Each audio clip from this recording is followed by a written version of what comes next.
So are you trying to decide, is it a good idea to refinance my mortgage or should I keep it with the existing interest rate?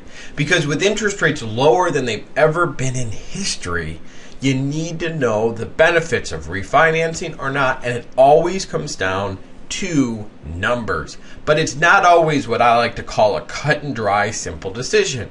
If you have all your ducks in a row, it can be an easy process. But don't go into the refinance situation blindly just thinking, okay, if I get the lowest interest rate, it's worth my time.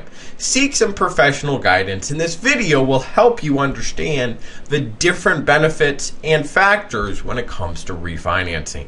Now, typical requirements is most finance companies require some equity in the home. So, per example, if you owe $100,000, the home needs to be worth $110,000 to $120,000 because they want to make sure that if worst case scenario they have to foreclose, take the home back, they're going to be able to get out of the investment and not lose money. You will also need to be completely free of any late payments. You have to be on time and show a bank a perfect record of paying on time, because why in the world are they going to refinance you unless you're a dream customer? In today's marketplace, that makes a big difference. And your credit score does matter. So don't go out and buy a brand new car or buy a brand new bed on credit or a bunch of credit cards right before you refinance, because that can really hurt your refinance ability and your interest rate. What you need to know is comparing rates. It's not all about the lowest interest rates. It's about making sure you don't get hammered by additional expenses. What we like to call the 2% rule, making sure it makes sense. So know your future plans. This is the big key to deciding, should I refinance or not? How much longer do you plan on living in your existing home? How long will it take to pay off the cost of refinancing? This is where the rubber hits the road. Compare the cost to savings to determine if you should refinance. And here's how you do that. Is a basic calculation. Is the cost of refinancing is usually around $4,000. In the boom, when interest rates were low but everyone was buying homes like crazy, a lot of banks would cover the cost of refinancing because they knew they would make money off it.